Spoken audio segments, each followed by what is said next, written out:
యేసుక్రీస్తు నామమున అందరికీ శుభాభివందనాలు. ప్రకటన గ్రంథము నుండి మొదటి బోర గురించి మనం కొన్ని విషయాలు తెలుసుకుందాం. ముందుగా సూచన. ప్రకటన గ్రంథం మొదట బోర సంభవించేటప్పటికి, అంటే ప్రకటన గ్రంథములో ఉన్నటువంటి మొదటి బోర మొత్తము 7 బోరలు ఉంటాయి. ఈ యొక్క పరిస్థితులను ఎలా ఏర్పడతాయి, దేవుడు ఎందుకు ఈ యొక్క బోర ఊదటం జరుగుతుంది, అంటే మన పాపాలను బట్ట, ఇంకా లేకుండా ఇంకా ఏమైనా విషయాలు ఉన్నాయా అనే మన బైబిల్లో తెలుసుకున్నాం. నిర్గమకాండము 7వ అధ్యాయము 17వ వచనం చొప్పున యెహోవా ఆజ్ఞ, అంటే ఆయన మాట ఏంటంటే నీళ్లు రక్తముగా మార్చబడతాయి. అంటే ఆయన మాటల్లో అంత బలం ఉన్నది. అయితే ఒకవేళ నేను చెప్పేది మీరు ఏమన్నా వింటున్నటువంటి వాళ్ళు అబద్ధం అనుకుంటే మనము డైరెక్ట్గా బైబిల్ని చూసుకోవచ్చు. నిర్గమకాండము 7వ అధ్యాయము 17వ వచనము మనం చదువుకున్నట్టయితే మనకు తేటసలముగా అర్థమైపోతుంది. తర్వాత యెహోవా మోషేతో ఇట్లనెను, ఫరో హృదయమును కఠినమైనది, ఇతడు ఈ ప్రజలను పోనినడను. పొద్దున నువ్వు ఫరో యొద్దకు వెళ్ళము, ఇదిగో అతడు ఏటి దగ్గరికి పోవును, నువ్వు అతన్ని ఎదుర్కొనుటకు ఏటి అడ్డన నిలిచి పాముగా చేయబడిన కర్రను తీసి చేతపట్టుకొని అతను చూచి ఎండమందు నన్ను సేవించటికి నా ప్రజలను, ఇక్కడ నా ప్రజలను అంటే యెహోవా ఆజ్ఞ, అంటే ఇట్లా జరుగుతున్నది. పోనిమ్మని ఆజ్ఞాపించుటకు గాను హెబ్రీలు దేవుడైన యెహోవా నన్ను నీ ఎద్దకు పంపెను, నువ్వు ఇదివరకు ఎరగకపోతివి. అంటే ఇప్పుడు మనము అంశము 7:17 నుంచి మనకు ప్రారంభం తెలుస్తుంది బాగా. యెహోవా ఆజ్ఞ ఏదనగా, ఇప్పుడు ఆజ్ఞ, నేను యెహోవానని నేను బట్టి నువ్వు తెలుసుకుందువని యెహోవా చెప్తున్నాడు. ఇదిగో నా చేతిలోనున్న ఈ కర్రతో నేను ఏటి నీటిని కొట్టుదును, అది రక్తముగా మార్చబడును. ఏటి నీటిగా కొట్టును, అది రక్తముగా మార్చబడునని దేవుడు చెప్తున్నాడు. అలాగే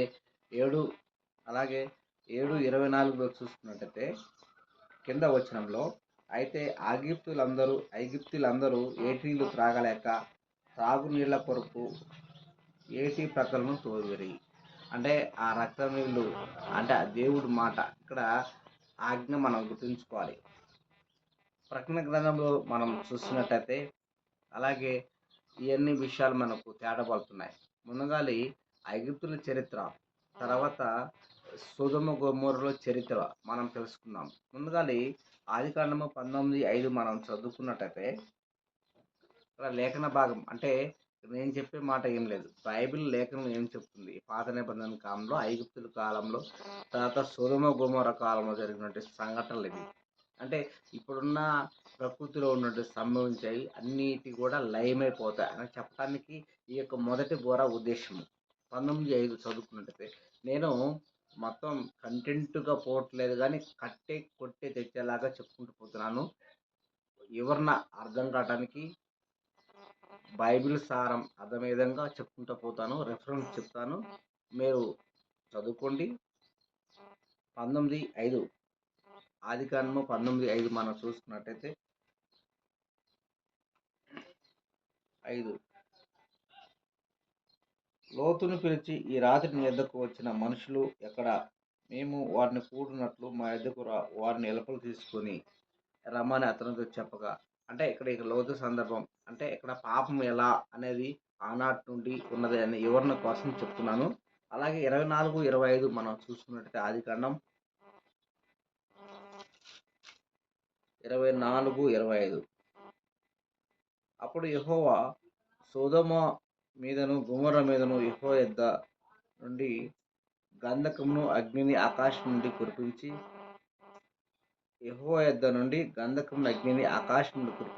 ఆ పట్టణంలో ఆ మైదానం అంతటిని, ఆ పట్టణంలో నివసించు వారినందరినీ నేల మొలకలను నాశనం చేసెను. ఆ ఐగుప్తు కాలంలో ఆ ఆజ్ఞలు చాలా కఠినంగా ఉండేవి. నీళ్లు రక్తంగా మారినాయి. ఇంకా మళ్ళీ కొన్ని ఆజ్ఞలు ఉన్నాయి. అది మనం చెప్పడానికి సందర్భం లేదు కానీ వివరించిస్తున్నాను. అయితే ఇక్కడ ఈ యొక్క ప్రకటన గ్రంథంలో ఉన్నటువంటి మొదటి బూరక అంశాలు సొదొమ గొమొర ఈ విధంగా ఉంటుందని అగ్నిగంధకాలకు వస్తాయి. అక్కడ పచ్చి మొలక ఒక ఇత్తనం ఎత్తితే మొలదు. అక్కడ చౌడు అనుకోవచ్చు. అంటే ఆ దేశంలో మరి ఏ భాషలో అక్కడ ఏమనుకుంటారో తెలియదు. ఊహాగానంగా అక్కడ ఏం మొలవదనంట, పచ్చి గడ్డి కూడా మొలదు. అయితే ఈనాడు మనం చూసుకున్నట్టయితే ఈ ప్రకృతిలో సంబంధించే సమయం ఈ బూరకు సూచనలుగా ఉన్నాయని చెప్పొచ్చు. మొదటి ఊరికి ఎన్నడ లేని ప్రాజెక్టులు, నీళ్లు వదలని ప్రాజెక్టులు, పంటలు పండని ప్రాజెక్టులు, నీళ్లు రాక ఇప్పుడు 2024లో గవర్నమెంట్లు అతలాకుతలం అవుతున్నాయి. ఆంధ్రాలో విజయవాడ పట్టణంలో భయంకరమైనటువంటి ఆ, తీవ్ర తుఫాను చూసుకున్నట్టే విపత్తులు మాకు తెలియజేస్తున్నాయి. ప్రియమైన సోదరి సోదరులారా, నేను ఎక్కువ చెప్పదలుచుకోవట్లేదు. మీరందరూ TV9, RTV అన్ని ఛానల్స్లో చూస్తున్నారు అనేకమైనటువంటి విషయాలు. అయితే ఇవన్నీ ప్రకృతి పరంగా మనం చూసుకుంటూ పోతున్నాం.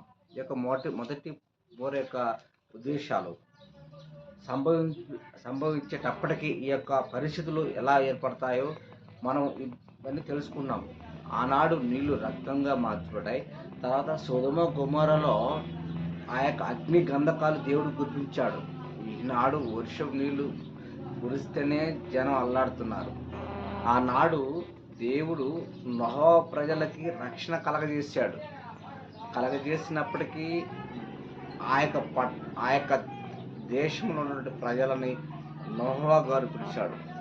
అయ్యా రండి రండి, ఈ యొక్క ప్రళయం రాబోతుంది, దేవుని స్వాత వినండి, ఈ పడవ ఎక్కండి నాయన అంటే వాళ్ళ కుటుంబం తప్ప ఎనిమిదిగురు తప్ప ఎవరు రాలేకపోయారు. దేవుడు కొన్ని పశువులు జంటలుగా పైకెక్కించాడు. ప్రేమని ఆనాడు నోహ కాలంలో కూడా దీపం ఉండగానే ఇల్లు చక్కగా పెట్టుకోలేకపోయారు ఆనాడు ప్రజలు. ఈనాడు ప్రజలు టెక్నాలజీ, డబ్బు, అందము, హోదా, పలుకుబడి ఇవి చూస్తున్నారు కానీ బైబిల్ గ్రంథంలో ఎంత లోతు ఆత్మీయ ఉన్నదో అర్థం కావటం లేదు. ఇదేందండి మీరు ఎలా చెప్పుకుంటూ పోతున్నారు? బైబిల్ చెప్తున్నది, నేను చెప్పట్లేదు. ఇప్పుడు చూస్తున్న పరిస్థితులకి బైబిల్ మనం పట్టుకొని చూస్తే మనకు అర్థమైపోతుంది. మనము ఏదన్నా ఒక బయటికి పోవచ్చిన ప్రదేశంలో మనం ఇంటికి రాగానే ఆ వాతావరణం తిరిగి అద్దం ముందల ముఖం చూసుకున్నట్టయితే మనం బాగా వాడిపోయినట్టు కానీ, కళ్ళు గుంజపోయినట్టు కానీ, నాలుక తడబట్టట్టు కానీ ఏదో అల్లజడిగా ఉంటుంది మన యొక్క మైండ్. అయితే బైబిల్ అనే అర్థం దగ్గరికి మనకు వస్తే మన జీవితం ఏమిటి, మన బతుకేంది అనేది ఒక అర్థమే తాత్కాలిక మనిషి చేసినటువంటి సందర్భాల్లో దేవుని పని సంకల్పం చొప్పున అయినా కూడా అర్థం మనకు సూచనగా చూస్తుంది. బైబిల్ అనే ఈ యొక్క వాక్యం అనే అర్థంలో మనం చూసుకుంటే మన జీవితము ఏంటో తెలిసిపోతుంది క్లారిటీగా. అయితే నేను చెప్పుకుంటూ పోతే గంటల తరబడి ప్రసంగాలు అవుతాయి. నేను కొట్టే తెచ్చేలాగా చెప్పాలని ఆశపడుతున్నాను. అలాగే అపోస్తల కార్యము 2:19 మీరు చదవండి. రక్తమును, అగ్నిని, పొగ అవి ఇలాగా అంటే ప్రకృతికి సంబంధించినటువంటి అన్ని కూడా ఈ విధంగా సంభవిస్తాయి. పేతురు 2:3 చదవండి. పంచభూతములు మిక్కటమై వేండంతో లయమైపోవును. మనం చెప్పుకుంటూ పోవటం కాదు కానీ చదువుకుంటూ కూడా మనం అర్థం చేసుకుందాం. పేతురు 2:3-11 చూసుకుందాం. పేతురు 2:3-11 చూడండి. ప్రియులు అందరూ బైబిల్ తీయండి, బైబిల్ చదవండి. ప్రతిరోజు 3 అధ్యాయాలను ధ్యానం చేయండి. ప్రియమైన సహోదరి సోదరులారా, ఈ యొక్క లైవ్ను ఈ యొక్క వీడియోను తిలకిస్తున్న ప్రజలారా, చాలా మీకు వేరే ప్రభు పేరిట నామం బట్టి వందనాలు. ఈ యొక్క భూమి మూడో భాగం కాలిపోతుంది, చెట్లలో మూడో భాగం కాలిపోతుంది అని చెప్పడానికి పేతురు 2 తీయండి, 3వ అధ్యాయము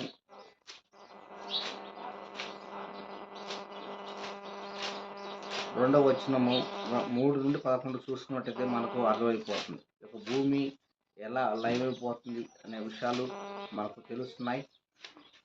ఎందుకైనా ప్రియమైన సహోదరి సహోదరులారా, బైబిల్ చదవాలి. ప్రతిరోజు 3 అధ్యాయాలు చదవాలి. బైబిల్ గ్రంథాన్ని చదవండి. ఇప్పుడు 3:11 ఇవన్నీ ఇట్లా లయమైపోవును గనుక ఆకాశంలో రౌలుకొని లయమైపోవును. వాటి పంచభూతములు మహావెంటంతో కరిగిపోవు నటి దేవుని దినపు రాకడ కొరకు కనిపెట్టుచు దానిని ఆశతో అపేక్షించుచు ఈ యొక్క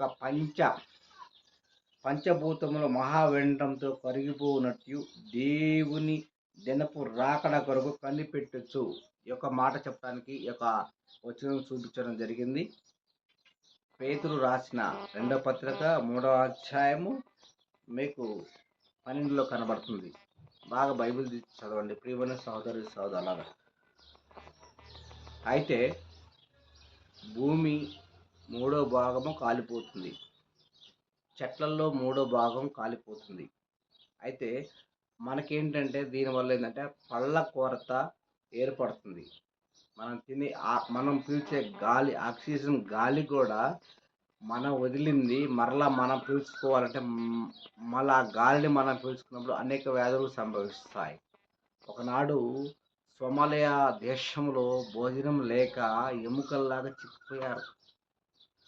నేను బైబిల్ బట్టి చెప్తున్నా ఇలా జరుగుతుందని. నేను బైబిల్ పండితుని కాదు, పాస్టర్ కాదు, యేసుక్రీస్తు ఒక విశ్వాసిని. ప్రియమైన సోదరి సోదరులారా, ఆక్సిజన్ కూడా తగినంత ఉండదు మనిషికి. ఈ పంచకాండం అయిపోతే భూమి 3వ భాగం కాలిపోతుంది, చెట్లలో 3వ భాగం కాలిపోతుంది. మరలా చెప్తున్నాను, ఈ విధంగా మనం తినే పండ్లు దొరకవు, ఆహార ఉత్పత్తులు రావు మార్కెట్లోకి. దీనివల్ల చాలా ఇబ్బంది పడాల్సి వస్తుంది. పచ్చిగడ్డి దొరకదు. పశువులు మనం ఇప్పుడు గేదెలను పెంచుకొని పాలు పితుక్కొని అమ్ముకుంటున్నాం. మనం తాగే టీ కూడా దొరకదు. పచ్చిగడ్డ దొరకకపోతే ఏం వేస్తాయి? అవి కూడా క్షీణిస్తాయి ఆహారం లేక. అవి కూడా బక్కచిక్కిపోతాయి. మనుషులకే ప్రమాదం అనుకుంటే వాటికి కూడా ఇంకా ఎక్కువ. అంటే తిండి లేక సమస్యలు పోతాయి. ప్రియమైన సహోదరులు, ఇవన్నీ బూర ఊదినప్పుడు నష్టాలు కష్టాలు చెప్పడానికి ఎన్ని మాటలు చెప్తున్నాను. ఇవన్నీ ప్రకృతిలో జరిగించే పరిస్థితుల సంభవాలు. నోహ కాలంలో కూడా ఆనాడు అందరిని పిలిచాడు, రాలేదు. ఈనాడు కూడా దీపం ఉండగానే, అంటే బైబిల్ మన కళ్ళ ముందు ఉండగానే చదువుకొని యేసు నిజమైన రక్షకుడు, యేసుక్రీస్తే సృష్టికర్త, ఆయన భూమిని ఆకాశాన్ని సృష్టించిన సర్వోన్నతమైన దేవుడని మనం విశ్వసించాలి అనే దానికి మాటలు చెప్తున్నాను. ప్రియమైన సహోదరులారా, దేవుని యొక్క కృపావాక్యము మనకు, దేవుని యొక్క వాక్యము, ఆయన యొక్క కృప, ఆయన యొక్క రక్షణ, ఆయన ఇచ్చే యొక్క బాప్తిస్మం ద్వారా ఆయన నమ్మే భాగ్యాన్ని మనకు అనుగ్రహించాలని కోరచ్చు. ఈ మొదటి రాకడ సూచనలో చెప్తున్నాను. Thank you. Kandula Srinu YouTube channel like చేయండి, షేర్ చేయండి, మరో 3 షేర్ చేయండి. Thank you.